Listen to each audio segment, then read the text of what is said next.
Eh bien, Erev Tov, et nous allons avoir une petite étude sur Parashat Emor. Et puisque nous sommes dans la Parashat de Emor et dans la période du Homer, c'est le sujet que nous allons essayer d'aborder euh, à partir de Rashi, de la Gemara et de Torah Mima. Je vais donc passer en mode de partage d'écran et on va prendre le Torah Mima.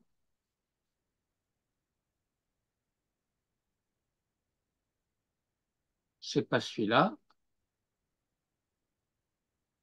Sorry.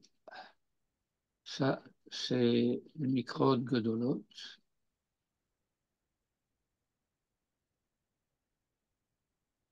Bon, d'ailleurs, on peut faire un complet.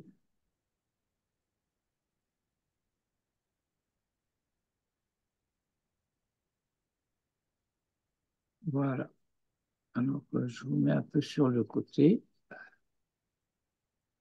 Alors voilà, donc bien entendu, nous allons commencer directement avec le verset, euh, disons qu'il s'agit d'analyser et de comprendre. C'est le verset 15 du chapitre 23 dans Parashat Emor. Usfartem lachem mimochorat hashabat, miyom aviachem et omer atenufa, sheva shabbatot tumimot tihiena. Et nous avons essentiellement deux thèmes qui apparaissent dans ce verset qui énoncent l'obligation de ce qu'on appelle le décompte ou le compute du Homer. Et les, les deux questions, c'est le pluriel de Usfartem Lachem, sur lequel la Gemara va intervenir. Et le deuxième sujet, c'est le sens du mot Shabbat. Parce que dans le verset, à la première occurrence, Usfartem Lachem Mimochorat HaShabbat, nous allons apprendre que c'est le lendemain du premier jour de fête de Pessah. Et ensuite, nous avons Sheva Shabbatot Temimot Tihiena, où le mot de Shabbat a le sens de semaine.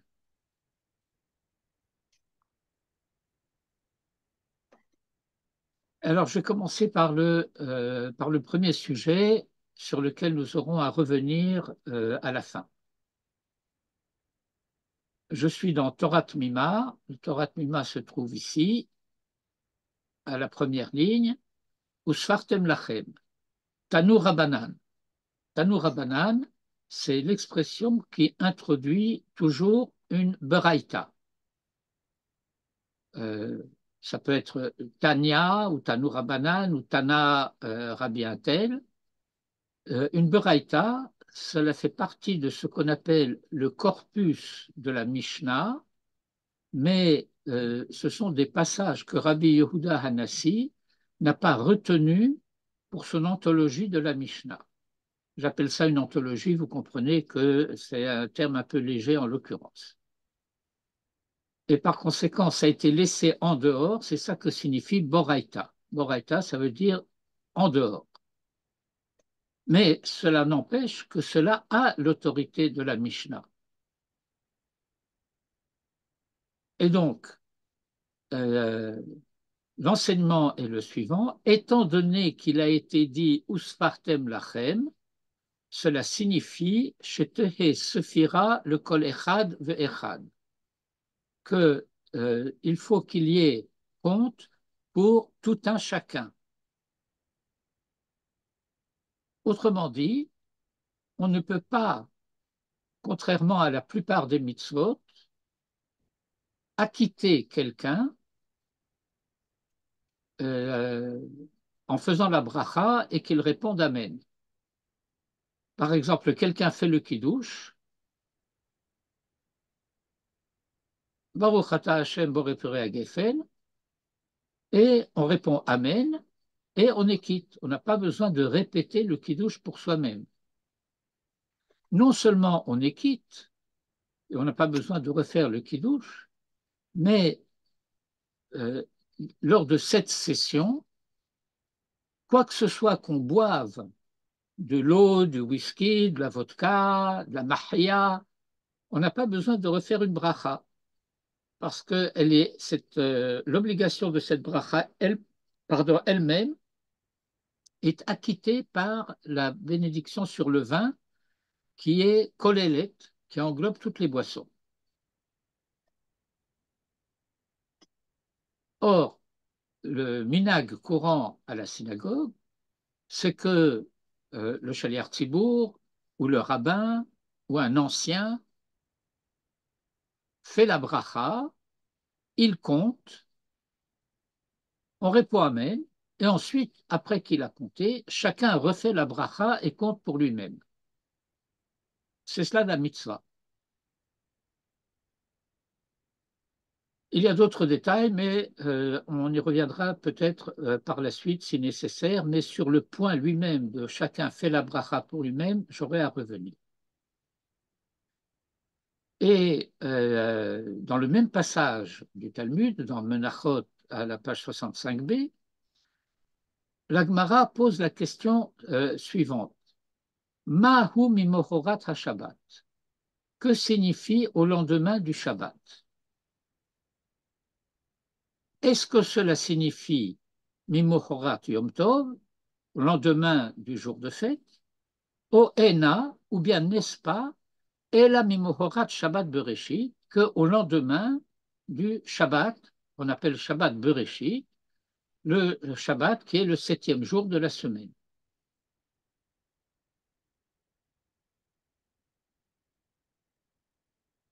L'usage veut que le sens d'un mot soit a priori le sens courant.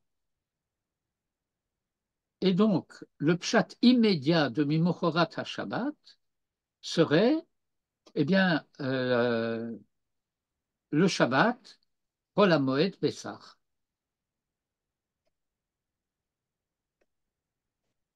Mais de même que Rashi le dit dans son propre commentaire, que vous avez ici, vous voyez ma souris là, enfin le pointeur, Mimhorat Yom Tov.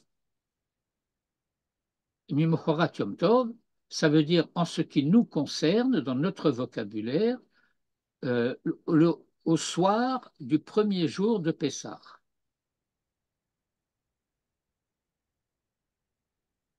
Mais donc, il faut rendre compte de cela.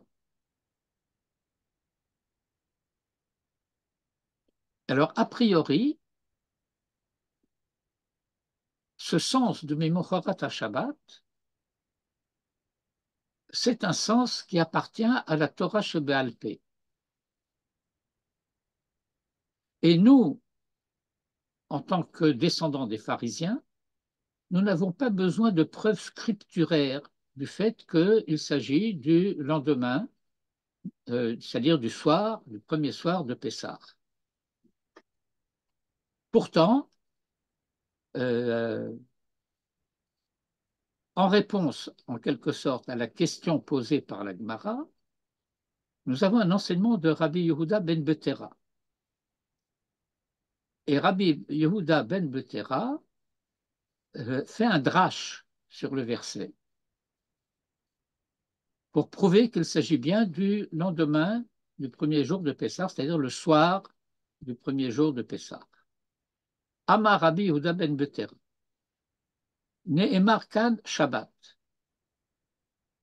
Ici, dans notre verset, Mimochorat HaShabbat.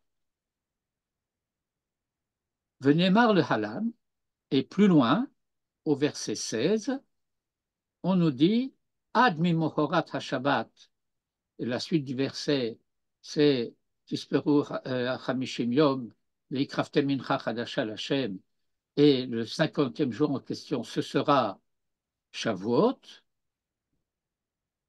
On dit de la même manière que le Shabbat, là-bas,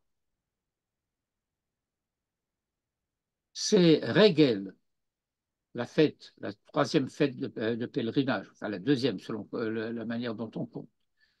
Shavuot, Utechilat Regel Samuchla, et le commencement de la fête lui est proche, c'est-à-dire le Shabbat, et le Mochorat HaShabbat, c'est la fête, et donc le début de la fête le précède.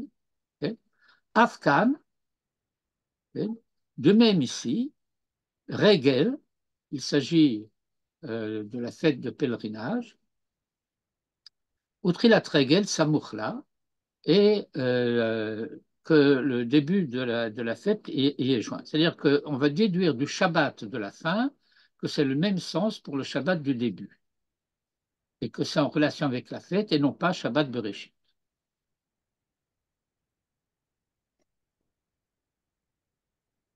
Jusque-là, je pense qu'il n'y a pas de difficulté particulière, disons que cela relève de l'information. Il y a un problème logique. Ça Parce veut que, dire ça veut dire qu'il faudrait qu'on me démontre que le deuxième Shabbat, c'est Régel. Et comment je le sais? non, le deuxième Shabbat, c'est Régel, puisque tu as Shavuot qui suit. Comment qui suis? אני מחרדת שבת השביעית, והגלתם מנחה חדשה לשם. Alors, le deuxième Shabbat, pour moi, je me dis que c'est Shavuot, mais si je prends le premier Shabbat comme étant Shabbat Bereshit, le deuxième, ce sera aussi Shabbat Bereshit. Il n'y a Bien. pas, il y a pas de. Tu vois mon. Non, non, je comprends bien. C'est-à-dire que euh, ce, ce raisonnement de Rabbi Yehuda ben Betera, euh, qui explique, en tout cas, que le,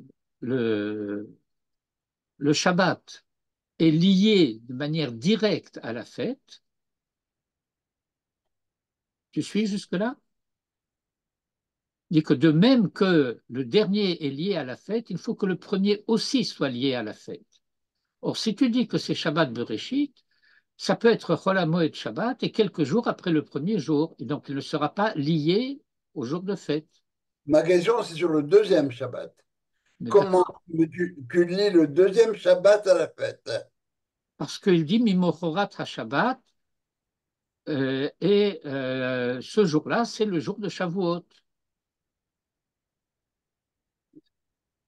Ok.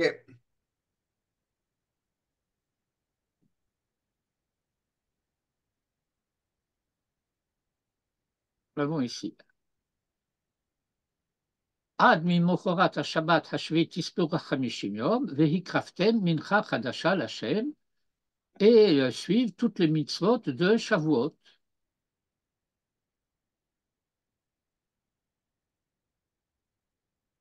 Ça, c'est clair.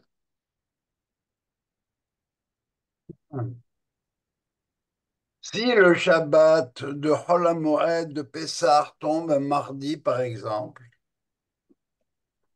7 semaines plus tard, le mardi après, ce sera encore un Shabbat, selon de la même manière. Je vais compter 49 jours jusqu'au mardi suivant. Oui, J'appellerai toujours là Shabbat. Bien sûr, je ne serai pas Chol HaMoed. Ce que tu es en train de me dire, c'est que... Non, j'ai compris maintenant. Ok, très bien. Ça veut dire qu'il n'y aura pas nécessairement un Shabbat dans Shavuot. Ok, ok, voilà. ok. Voilà. Or, donc, je reviens à Torah Mima. Et donc, sur le plan formel, elle dit, bon, ben, c'est comme ça, c'est bon. Euh, la question qui se pose, c'est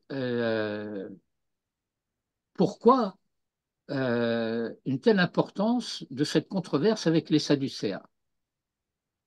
Parce que les Sadducéens lisaient ce verset en disant, Mimochorat Shabbat, c'est Shabbat Bereshit.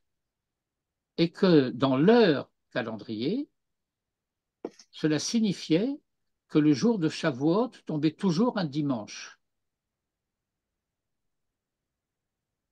puisque ça devait être le lendemain du Shabbat.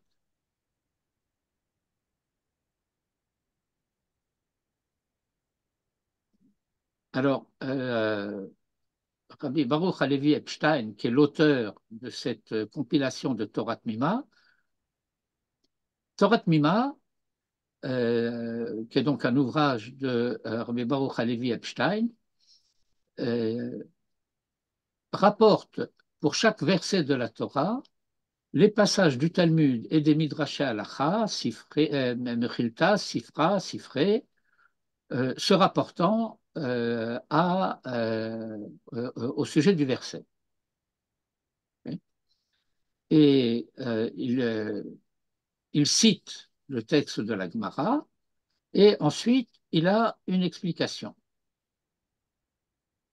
Les éditions classiques, il en existe aujourd'hui des plus modernes, si je puis dire, où le commentaire de Rabbi Baruch Halevi Epstein est en caractère carré.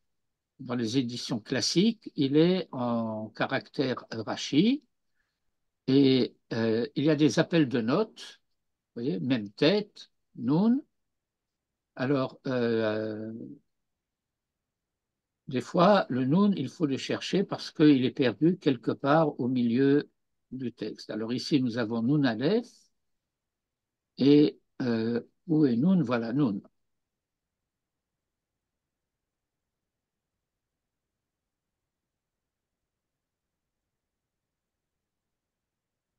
Alors, il commence par expliquer sur ce qui a été dit ici. Est-ce que c'est le lendemain de la fête ou est-ce que c'est Shabbat Bereshit? On va intervenir sur Shabbat Bereshit. Qu'est-ce que ça veut dire Shabbat Bereshit?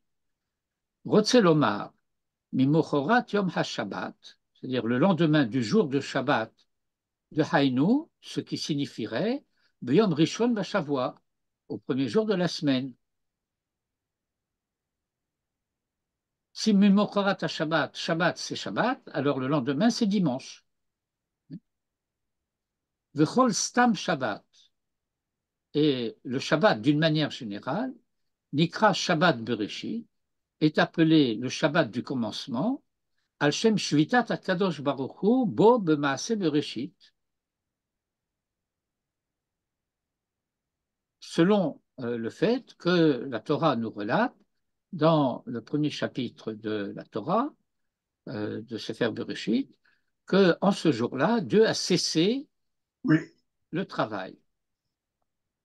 J'ouvre une parenthèse, parce que la cessation du travail en français désigne une abstention. On ne travaille pas. Alors que l'intention de la Torah dans ce verset, qui vaut Shabbat Mikol Melachto, cela signifie que ce Shabbat-là, en tant que cessation, est un acte. C'est l'acte par lequel s'achève Maaseh Bereshit. Ce n'est pas une pure abstention. Ce n'est pas un pur ne rien faire. Si j'osais, de manière un petit peu boutade en français, c'est faire rien.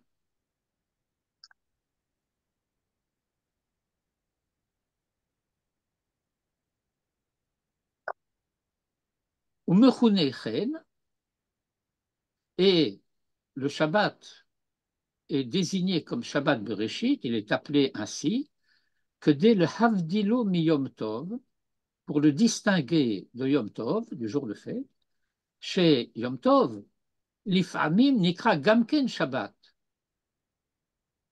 parce que le jour de fête est aussi parfois appelé Shabbat, comme au Shekatouv, ainsi qu'il est écrit, Shabbaton mikra kodesh, ou comme au Shekatouv Parashat Bo, Vahaya lecha le hot, et qu'il sera pour toi un signe. Bon, donc il veut expliquer pourquoi la question se pose et quelle est la signification, encore une fois, si j'ose dire, technique Pourquoi l'ambiguïté? Parce que parfois le jour de fête est aussi appelé Shabbat, et pour distinguer le Shabbat Stam du Shabbat du Yom Tov qui est appelé Shabbat, on l'appelle Shabbat Bereshit. Ensuite, nous avons le Nun Aleph, où il va expliquer, je ne reviens pas dessus, la dracha de Rabbi Yehuda ben Betera. Mais je vais venir à ce paragraphe qui suit l'explication technique.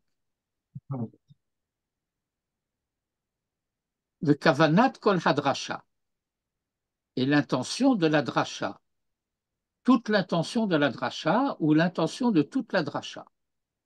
Le hotzi mi biuram shel hatzdukim, pour contredire l'explication des Sadducéens, chez Hayu Omrim, qui disait de Haperush Mimocharat HaShabbat, que le sens de lendemain du Shabbat signifie le lendemain du 7e jour de Hainu, c'est-à-dire Beyom Rishon Bashavua, le dimanche. Velachen Hayu Omrim, et par conséquent, il disait aussi de Atzeret, que la fête de Shavuot, Chal le Olam Beyom Harishon Bashavua, tombe toujours le premier jour de la semaine. Uma she'ichricham le farishken. Et ce qui les obligeait à expliquer de cette manière, yesh lomar, il faut dire, mishum de haya caché lahem lama lo katav pasuk, mimochorat ha-pesach ou mimochorat ha-chag ou ha-moed.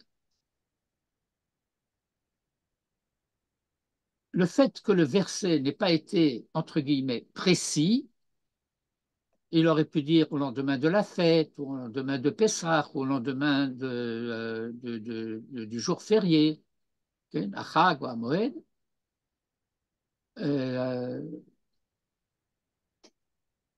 Mais le problème que poserait un autre terme que Shabbat dans ce verset, c'est qu'il introduirait une grande imprécision précisément, dans le verset. Pourquoi?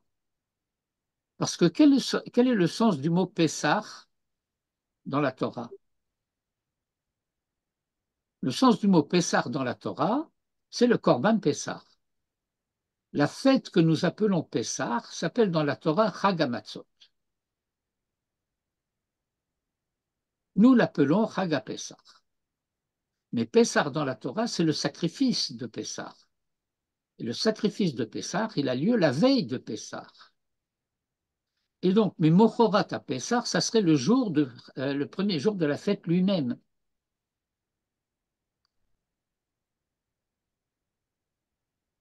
Et s'il disait Mimochorat Achad, comment vas-tu savoir s'il s'agit du premier jour de la fête ou du dernier jour de la fête, de Chag ou de Moed?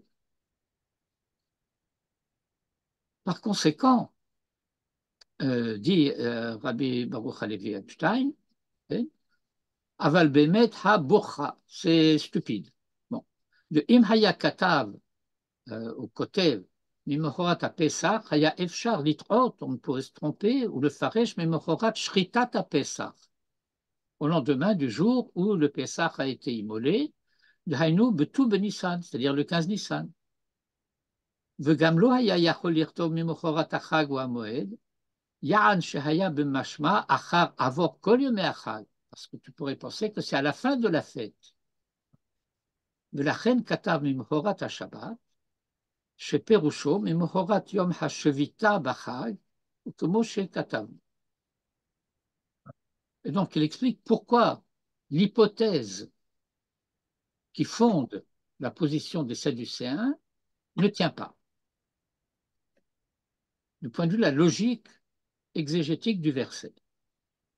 Et il ajoute V'kama drashot ba'u b'agmara lehotzim miliban shel tzdukim perusham haniskar. Et la Gemara rapporte plusieurs enseignements qui viennent contredire cet enseignement des Sadducéens.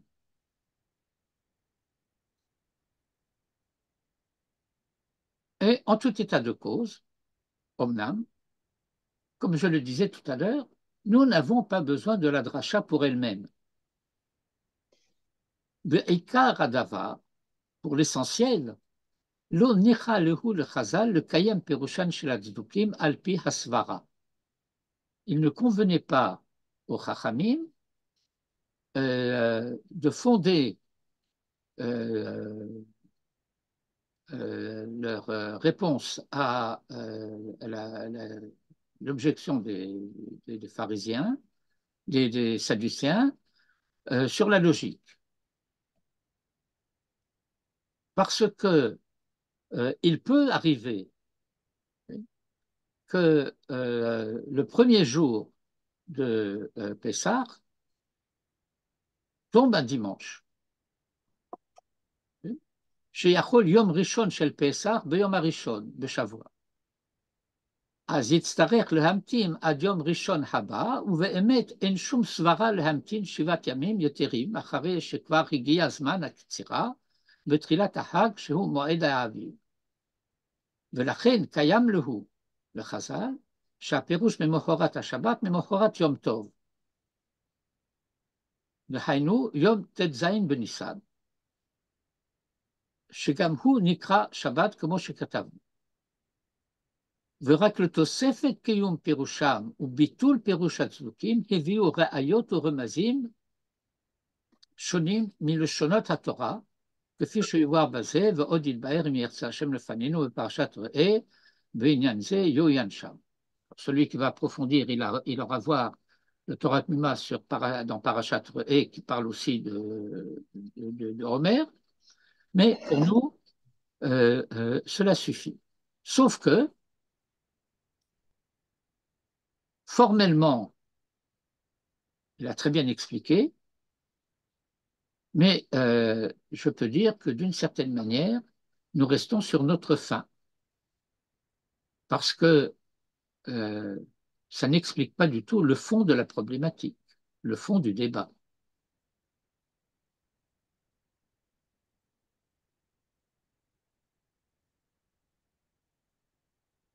Et sur quoi porte le fond du débat? Eh bien, le fond du débat porte sur le fait que la date de la fête de Shavuot ne figure pas dans la Torah. Pour toutes les fêtes, nous avons dans la Torah une date précise, le jour et le mois, ou le mois et le jour. Sauf pour Shavuot.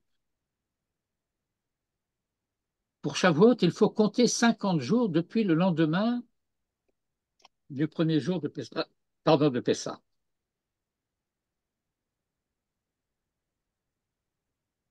Formellement, si on rompt la chaîne, du point de vue du compte, eh bien, n'était le fait qu'on appartient à une communauté, on ne saurait plus quel jour tombe Shavuot.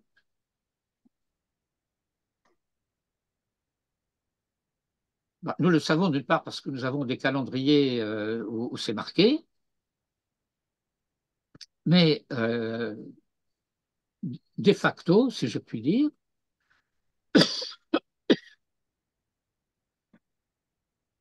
c'est parce que on a en quelque sorte une espèce de décompte virtuel des 50 jours qui existe parce que la communauté existe. Mais qu'est-ce que cela signifie qu'il faille compter 50 jours à partir de quand? Et c'est là qu'intervient le fond de la controverse avec les Sadducéens. Shavuot, c'est le jour de Matan Torah. Matan Torah, eh bien, il y a un verset de la Torah qui pose d'ailleurs des problèmes d'un autre ordre, parce que Israël est devenu peuple en Égypte. Le premier qui le constate, c'est Pharaon. Au début de Sefer Shemot, Am bené Israël. Chazak Mimenu.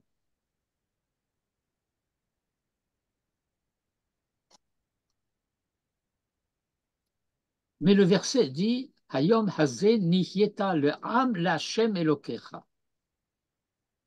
Non pas ce que tu es devenu un peuple. Et parfois, on entend les Haredim dire que c'est le jour de Matan Torah qu'Israël devient un peuple. C'est faux. C'est un peuple qui reçoit la Torah. Et recevant la Torah, il devient peuple pour Hachem. Mais il est déjà peuple. Or, la question qui va se poser, c'est de savoir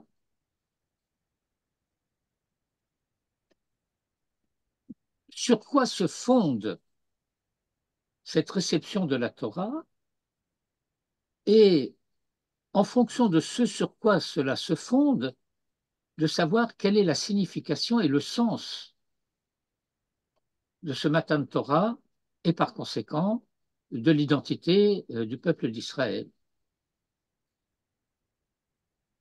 Lorsque les Sadducéens disent que Shavuot est fondé sur Shabbat Bereshit, cela veut dire que le fondement de Emunat Israël, c'est la création.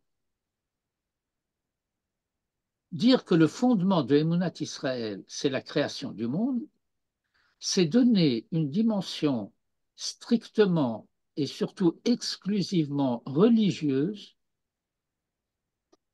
à l'identité d'Israël. Rabbi Yehuda Halevi, dans le Sefer HaKuzari, explique au roi des Khazars que la raison pour laquelle, lorsque le roi des Khazars lui demande quelle est sa croyance, quelle est sa émouna, et qu'il répond, eh bien, je crois en Dieu qui nous a fait sortir d'Égypte. Et le croyant qu'est le roi des Khazars lui dit, mais je comprends maintenant pourquoi je ne devais pas interroger les Juifs. Toi, le Juif, tu aurais dû me dire que tu crois en Dieu créateur du monde. Et Rabbi Yehuda Halevi répond quasi innocemment, mais la création du monde, personne n'en a été témoin. Alors que la sortie d'Égypte, il y avait un peuple de 600 000 hommes de plus de 20 ans, plus toute leur famille, qui étaient présents et qui en témoignent. Autrement dit, le fondement de Mimochorat à Pessah sur Mimochorat Yom Tov signifie que le fondement de la Torah, c'est la sortie d'Égypte. Cela veut dire que le fondement de la Torah, c'est l'histoire. Et quel est l'effort de l'histoire? L'effort de l'histoire, c'est la libération. C'est pourquoi la Emouna concerne la Géoula.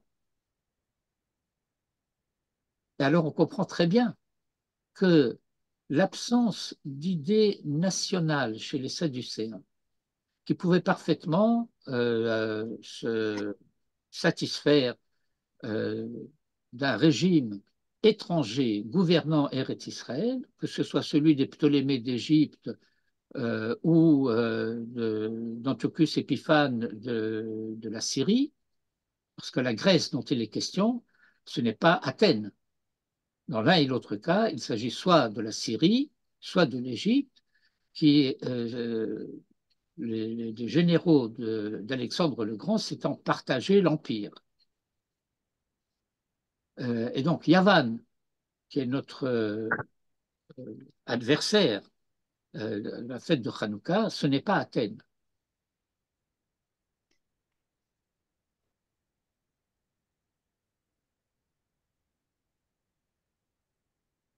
Nous sommes en controverse avec l'hellénisme, mais pas avec la Grèce, au sens, comment dirais-je,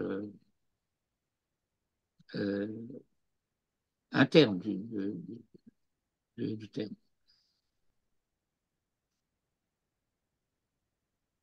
Nous ne sommes pas en conflit avec la pensée grecque, nous sommes en conflit avec la culture hellénistique, ce qui est très différent. Mais c'est un sujet pour Hanouka et pas tellement pour Sfirat HaHom. Et donc, les Sadducéens, ça ne les dérangeait pas du tout, pour autant qu'ils pouvaient pratiquer les mitzvot parce que les Sadducéens étaient très religieux. Ce n'étaient pas du tout des libéraux ou des réformés. Ils ne croyaient pas à la Torah Sheba'al Peh. La tradition sadducéenne va être reprise plus tard par les Karaïtes, à leur manière encore, si on peut dire, d'une manière encore plus littéraliste. Certains aujourd'hui aimeraient dire fondamentaliste. Toujours est-il que du coup on peut comprendre la gravité de cette controverse. Parce qu'il est bien évident que euh, le fait d'ignorer totalement la signification de l'histoire et de l'effort de l'histoire, et donc de cette progression qui va devoir mener avec effort du premier jour de Pessah au jour de Shavuot,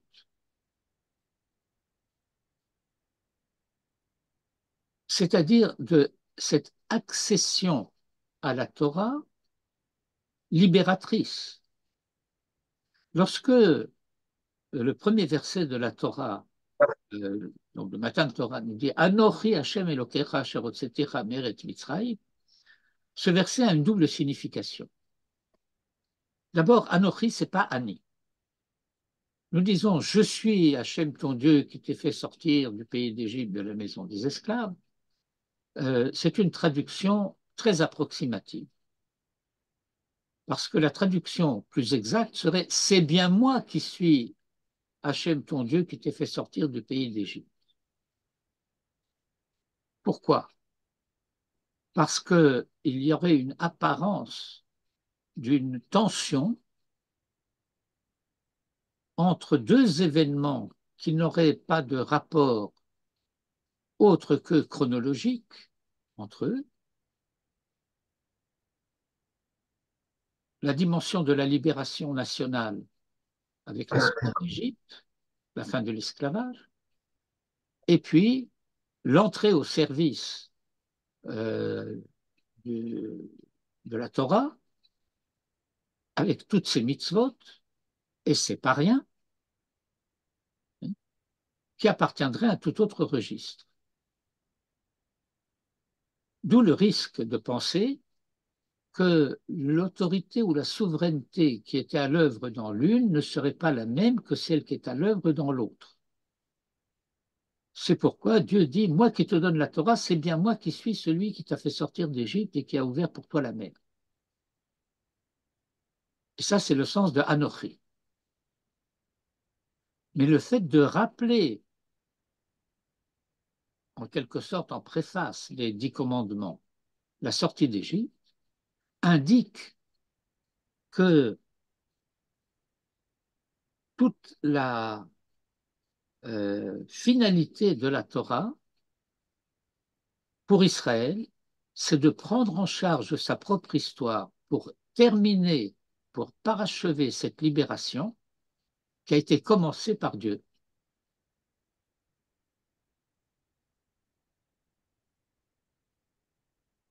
Au sens pratique, cela veut dire que le Taken Olam de Malkut Shaddai, selon la formule consacrée qui demanderait elle-même à être explicitée et mieux comprise, c'est un effort, encore une fois, qui se fait à l'échelle nationale, collective, dans l'histoire. Et je reviens pour ma conclusion au premier enseignement, parce que ce premier enseignement, il vient souligner la place de chacun dans cet effort collectif. Puisqu'il s'agit d'un effort historique, national, alors on pourrait imaginer que l'individu se fond en quelque sorte dans la masse nationale et il disparaît. Dire qu'en l'occurrence, chacun doit compter pour lui-même, signifie aussi que chacun compte pour lui-même, au double sens de compte pour lui-même, et que je ne peux pas m'acquitter par l'effort d'autrui de ce que doit être mon effort à moi. Voilà, c'est l'essentiel de ce que je voulais partager avec vous aujourd'hui. Si vous avez des questions, j'ai peut-être des réponses.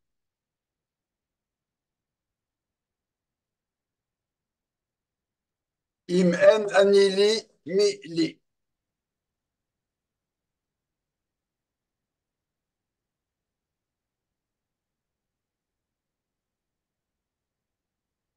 Il y a une lecture chassidique de cette Mishnah. Ah, Vous savez que Ein signifie rien.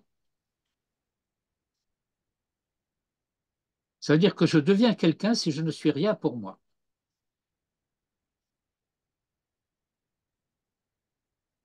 Si je me prends pour quelqu'un, je ne suis rien. Mais si je me prends pour rien, alors je deviens quelqu'un. Im ein ani li, mi li.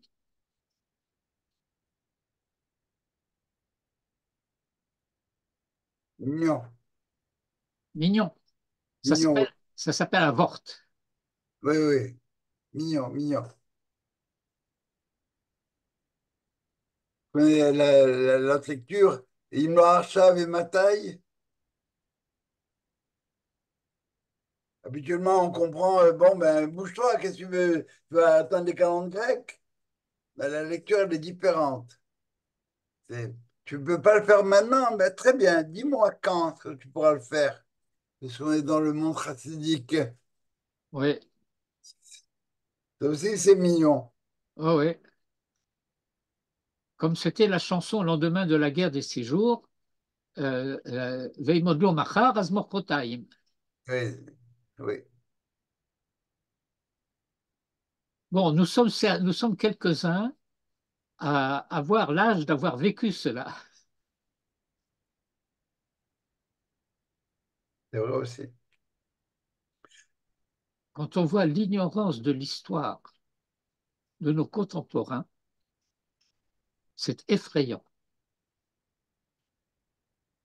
Ben, c'est pas l'ignorance de l'histoire, c'est la non-importance de l'histoire. C'est juste événementiel comme tel, c'est pas, il y a pas de sens de l'histoire. Donc, s'il n'y a pas de sens, je peux oublier. Ça rentre pas dans l'hippocampe. Ouais. C'est quoi l'atmosphère autour de toi en général, avec les revirements de Biden et autres?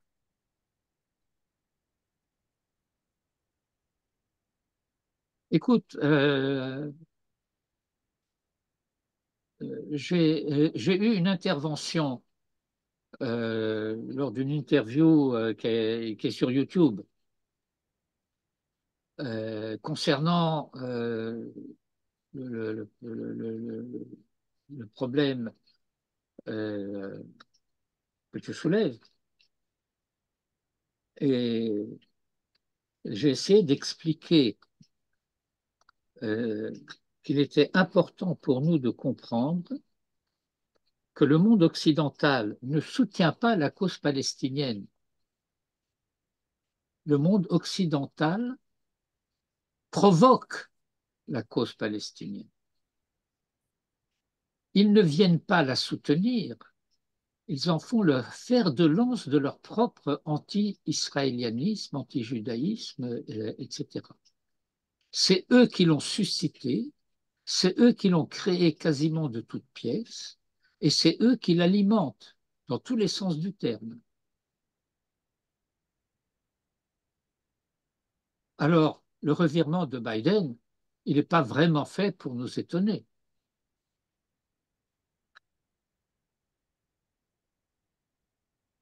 Il se tire dans les jambes, Biden.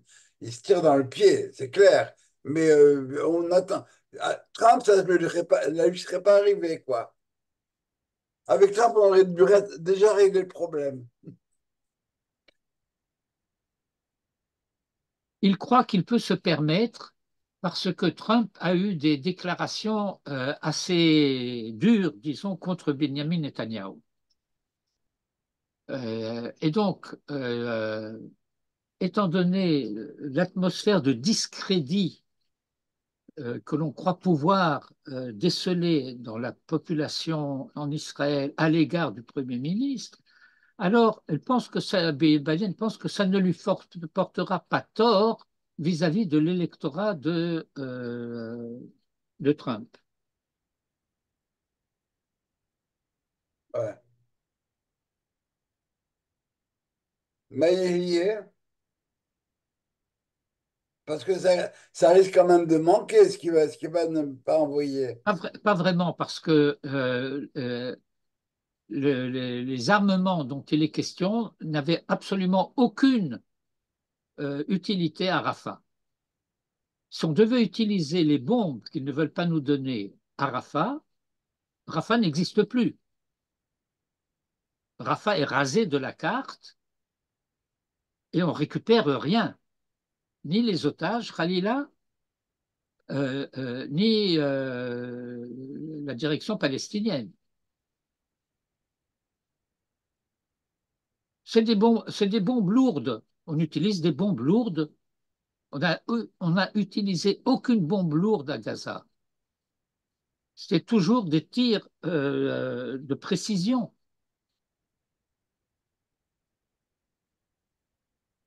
Alors oui, ces bombes-là peuvent nous manquer si on va bombarder l'Iran. Mais les bombes en question, ce pas des bombes qui perforent des dizaines de mètres de béton armé. Ça, ça va raser Hambourg, et Dresde, mais ça ne va pas percer le béton. Pas vraiment.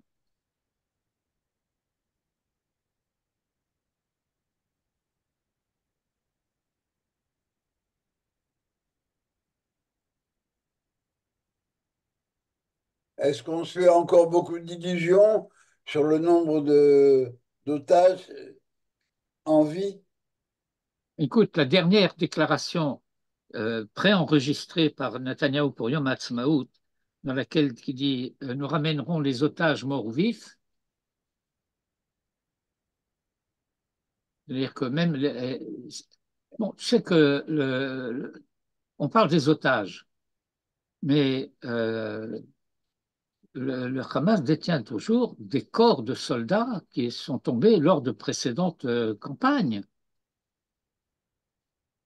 Je veux dire que il y a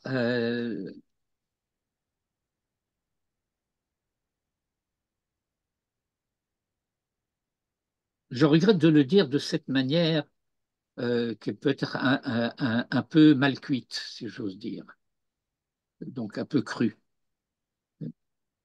Euh, il y a des gens qui se servent du problème des otages pour créer des remous dans l'opinion israélienne, pour manifester devant la maison du Premier ministre, etc. Ils se foutent complètement des otages.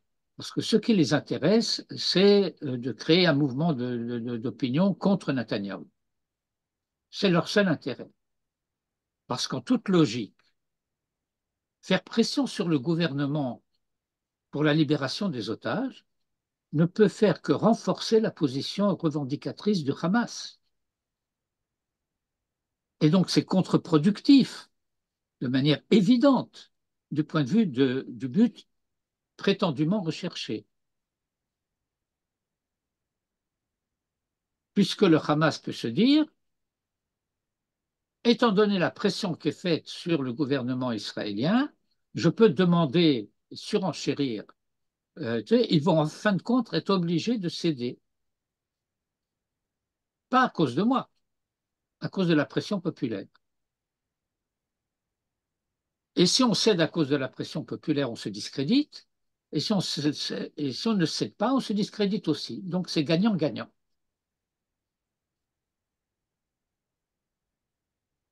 Euh, J'espère, en tout cas, et pour le moment c'est le cas, que l'immense majorité de la population israélienne n'est pas dupe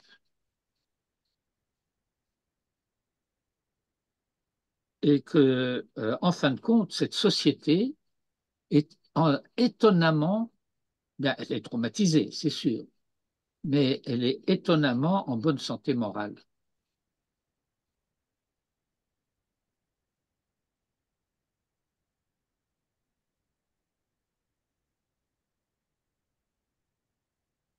Ouais.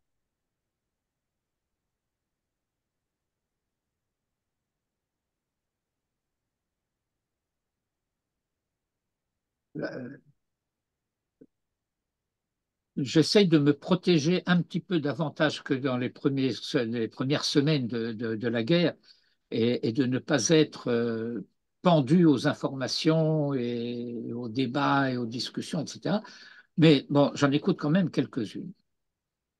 Et j'entends les stratèges de salon de la télévision française en particulier expliquer pourquoi c'est une guerre longue, que c'est parce que c'est une guerre urbaine et que machin, etc.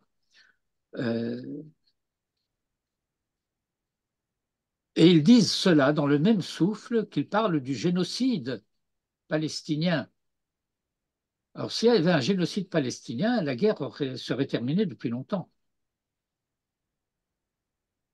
Si on n'avait pas à se préoccuper précisément d'épargner autant que possible à la population civile, bon, d'abord, le problème palestinien serait terminé depuis 75 ans. Parce que si c'était les États-Unis ou la Grande-Bretagne ou la France qui avaient cette guerre depuis 75 ans, il n'y aurait plus de Palestiniens. Il n'y en aurait plus. Le peu qui resterait se serait dispersé un peu partout. Ils oublient Hiroshima et Nagasaki. Ils oublient Dresde et Hambourg.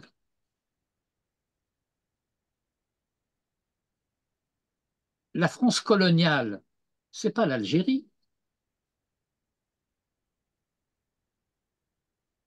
c'est l'Afrique. Et la participation au génocide qui a eu lieu en Afrique il n'y a pas tellement longtemps.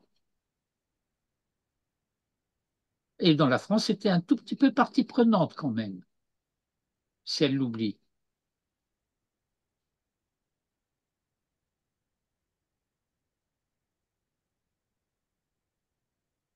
Et voir, cette, je ne peux même pas appeler ça cette institution, parce que De Gaulle avait raison, le machin. Machin. Non, mais tu imagines le non-sens de mettre l'Iran président de la Commission des droits de l'homme. Enfin, c'est ubuesque. Et il faut mettre la Syrie vice-présidente. Hein, bon. Avec Kadhafi et Saddam Hussein comme assesseurs.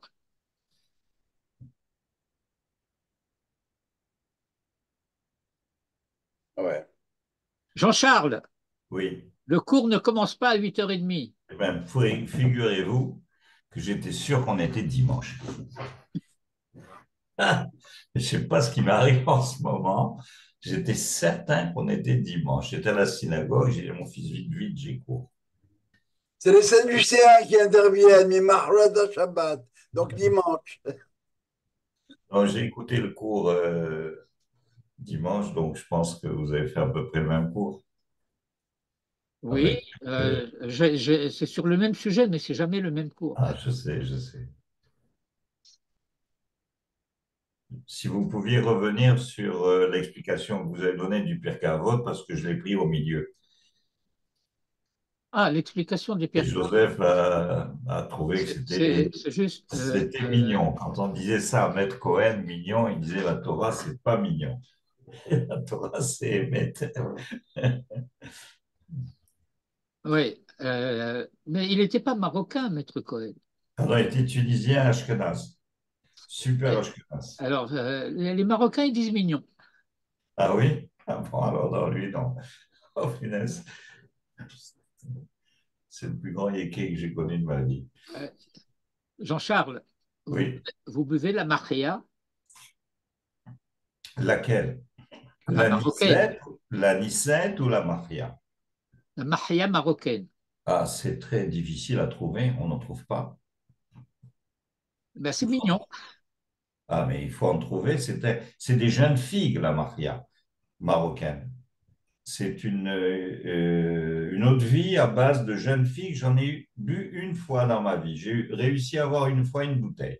Sinon, c'est très difficile. Je ne sais pas où il faut acheter ça.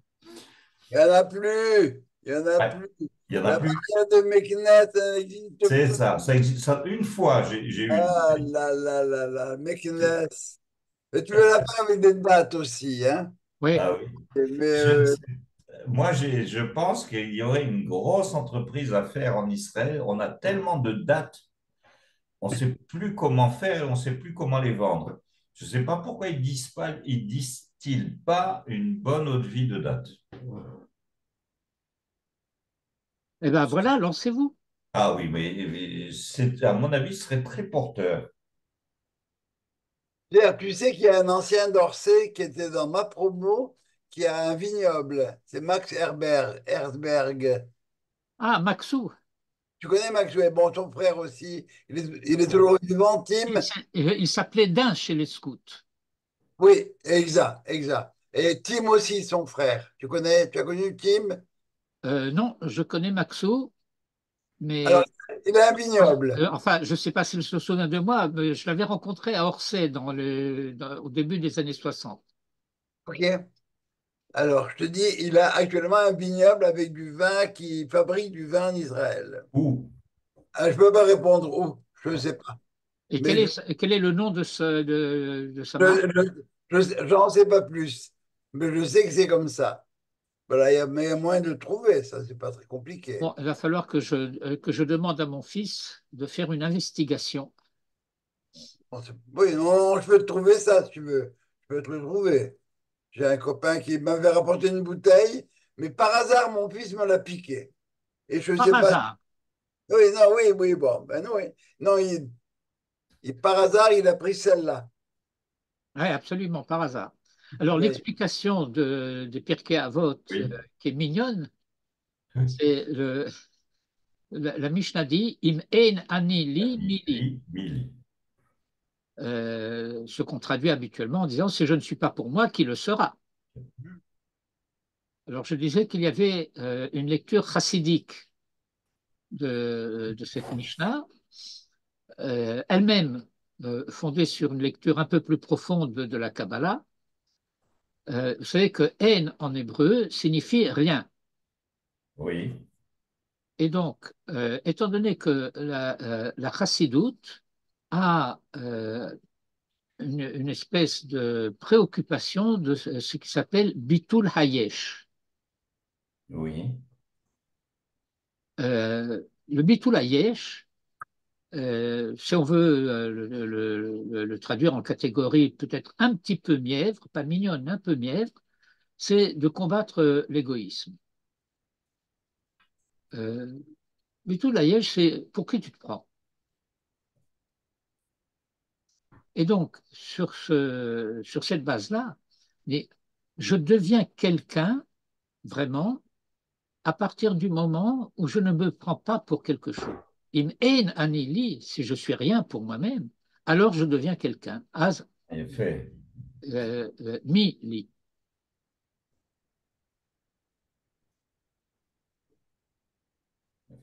Todoba. Veimani laratzmi, mais si je suis pour moi-même, ma ani, alors je suis un objet, je suis une chose, je suis un ma, pas un mi. Pas un quelqu'un, mais un quelque chose.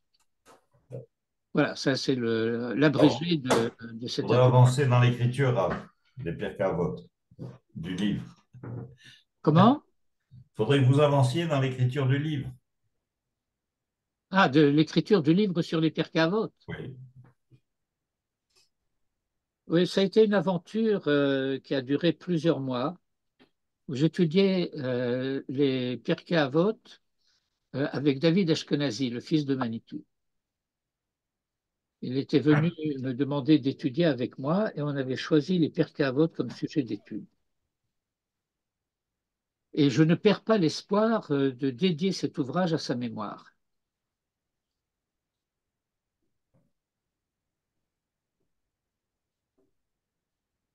Eh bien, Voilà. nous avons bel espoir de le lire.